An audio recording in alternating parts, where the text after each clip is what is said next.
ನಮಸ್ಕಾರ ವೀಕ್ಷಕರೇ, Karnataka power TV ನ್ಯೂಸ್ಗೆ ತಮ್ಮೆಲ್ಲರಿಗೂ ಸ್ವಾಗತ. ವಾರ್ತೆಗಳ ವಿವರ.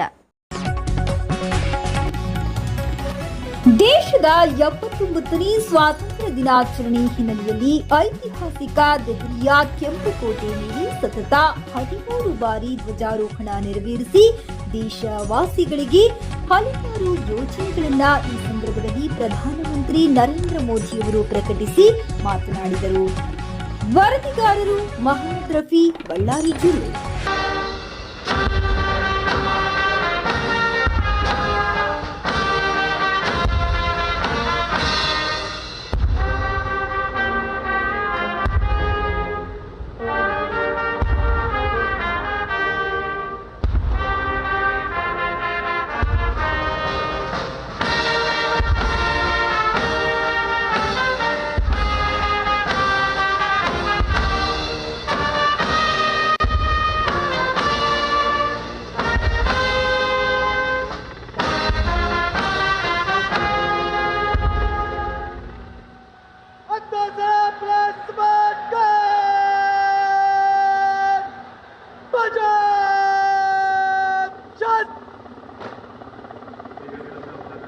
उन्यासीवां स्वाधीनता दिवस समारोह भारत का तिरंगा शान से लहरा रहा है और तिरंगे के लहराते ही आसमान की ओर निगाहें जाती हैं.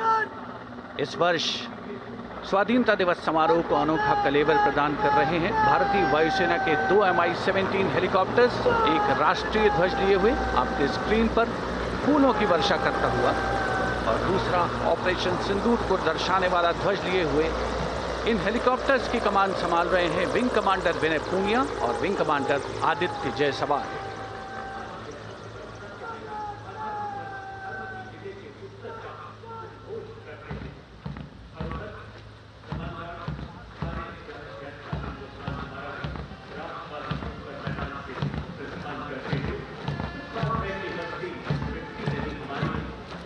The National Flag Guard smartly marching away. These beautiful shots are strategically placed cameras. Some of the positions where our camera people are placed are in fact very difficult to reach also. But the aim of visual communication is to give you visual perfection. That's been the endeavor always of our telecasts.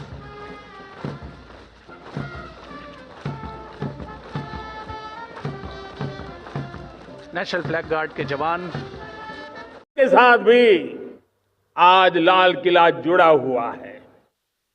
मैं आजादी के इस महापर्व पर देशवासियों का, विश्व भर में फैलाए हुए भारत प्रेमियों का, हमारे मित्रों का हृदय से बहुत बहुत अभिनंदन करता हूं. साथियों, प्रकृति हम सब की परीक्षा ले रही है. पिछले कुछ दिनों में प्राकृतिक आपदाएं, भूस्खलन, बादलों का फटना, न जाने कितनी कितनी आपदाएं हम झेल रहे हैं.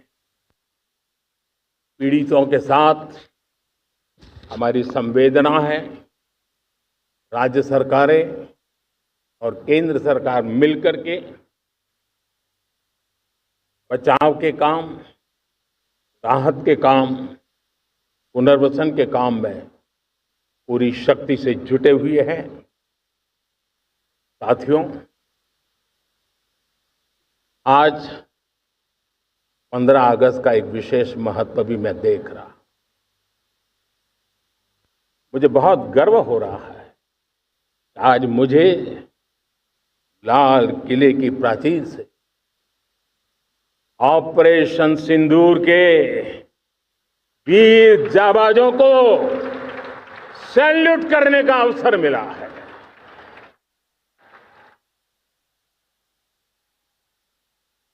हमारे वीर जाबाज सैनिकों ने दुश्मनों को उनकी कल्पना से परे सजा दी है।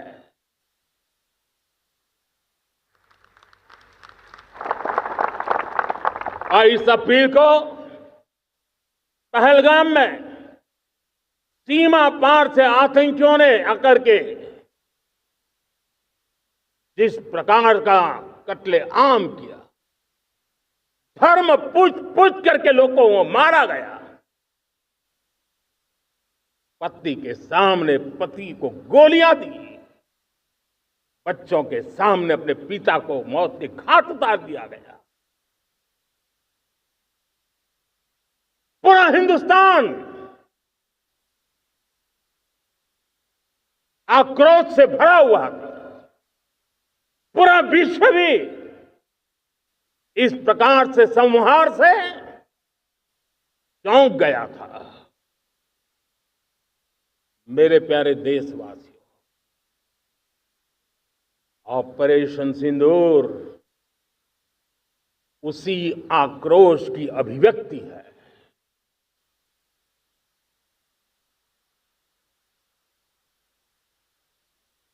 22 तारीख के बाद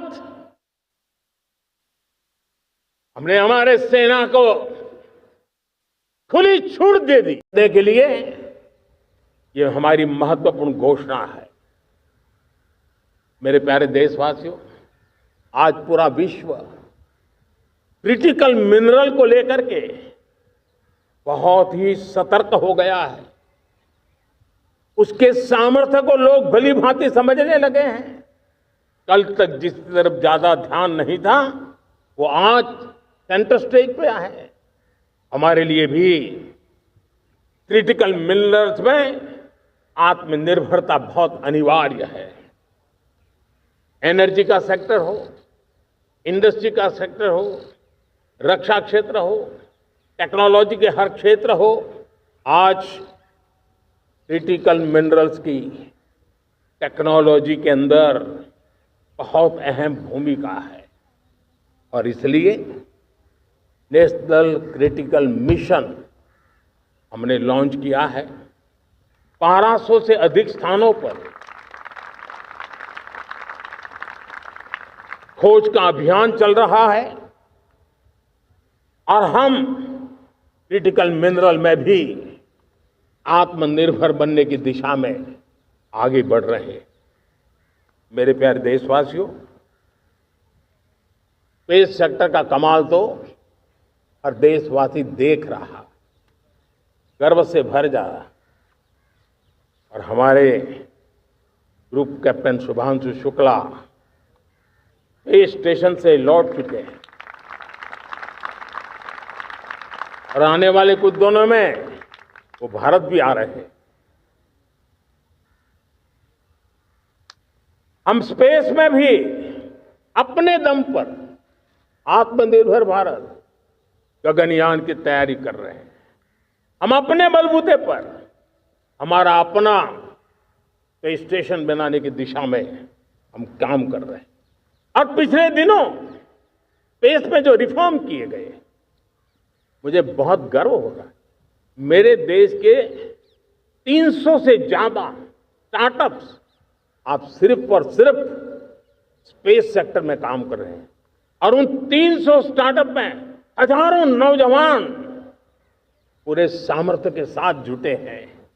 ये है मेरे देश के नौजवानों की ताकत और ये है हमारे देश के नौजवानों के प्रति विश्वास। मेरे प्यारे देशवासियों, 140 करोड़ भारतवासी 2047 में जब आजादी के 100 साल होंगे, विकसित भारत के संकल्प को परिपूर्ण करने के लिए पूरी ताकत से जुटे हैं। इस संकल्प की पूर्ति के लिए भारत आज हर सेक्टर में आधुनिक इकोसिस्टम तैयार कर रहा है और आधुनिक इकोसिस्टम हर क्षेत्र में हमारे देश को आत्मनिर्भर बनाएगा। आज मेरा लाल किले की प्राचीर से मेरे देश के युवा वैज्ञानिकों को, मेरे टैलेंटेड यूथ को मेरे इंजीनियर्स को और प्रोफेशनल्स को और सरकार के हर विभागों को भी मेरा आह्वान है, क्या हमारा अपना made in India fighter jets के लिए जेट इंजन हमारा होना चाहिए कि नहीं होना चाहिए?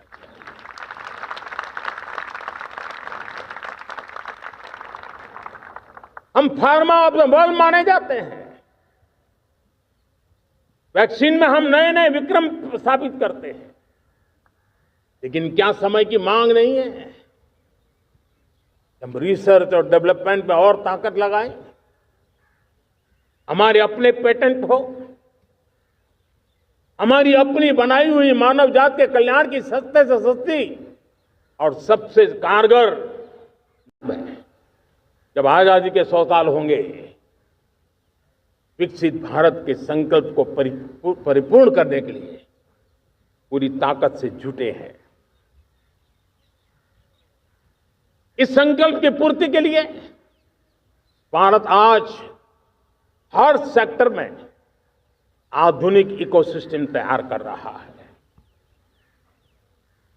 और आधुनिक इकोसिस्टम हर क्षेत्र में हमारे देश को आत्मनिर्भर बनाएगा। आज मेरा लाल किले की प्राचीर से मेरे देश के युवा वैज्ञानिकों को, मेरे टैलेंटेड यूथ को, मेरे इंजीनियर्स को और प्रोफेशनल्स को और सरकार के हर विभागों को भी मेरा आह्वान है, क्या हमारा अपना made in India fighter jets के लिए जेट इंजन हमारा होना चाहिए कि नहीं होना चाहिए?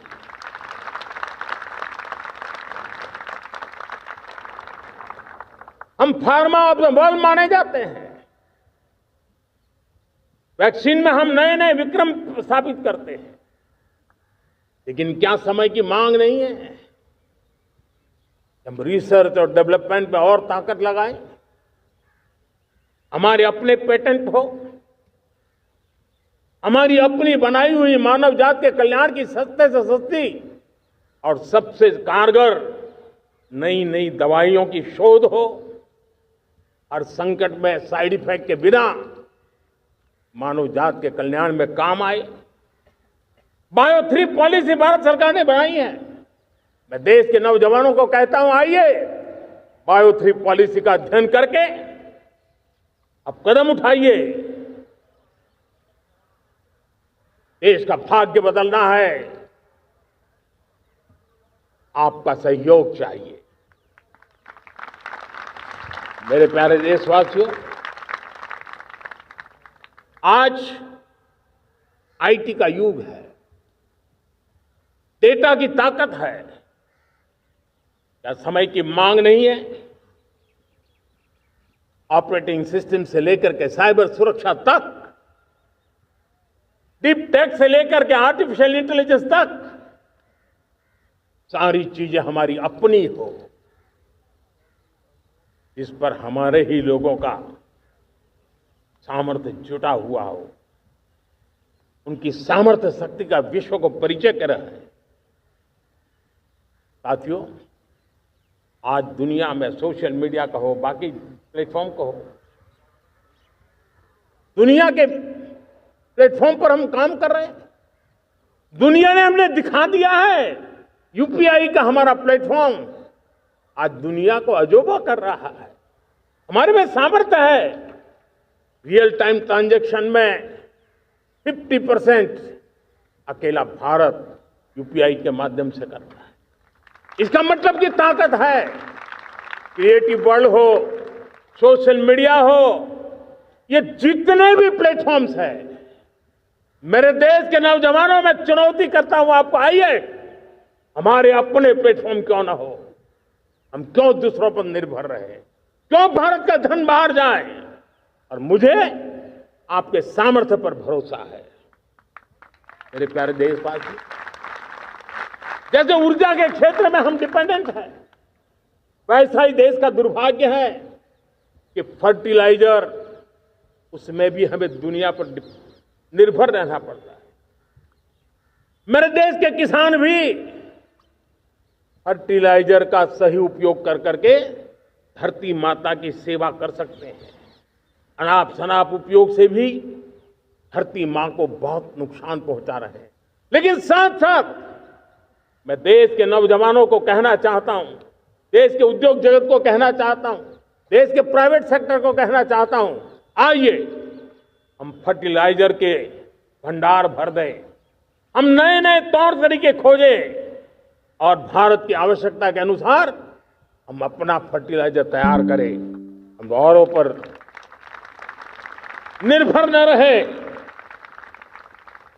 साथियों, आने वाला युग ईवी का है।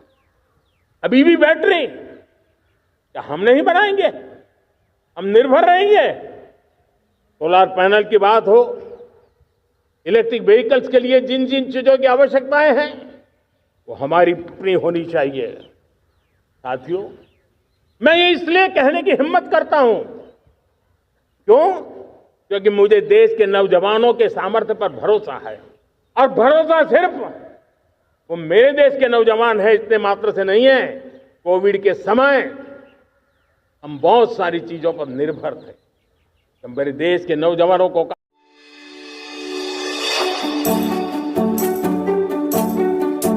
ನೀವಿನ್ನು ನಮ್ಮ ಚಾನೆಲ್ಗೆ ಸಬ್ಸ್ಕ್ರೈಬ್ ಮಾಡಿಲ್ಲವೇ? ಹಾಗಿದ್ರೆ ತಡ ಬೇಕೆ? ಹಿಂದೆ ಸಬ್ಸ್ಕ್ರೈಬ್ ಮಾಡಿ, ಬೆಲ್ ಐಕಾನ್ ಪ್ರೆಸ್ ಮಾಡಿ, ಶೇರ್ ಮಾಡಿ, ಕಮೆಂಟ್ ಮಾಡಿ.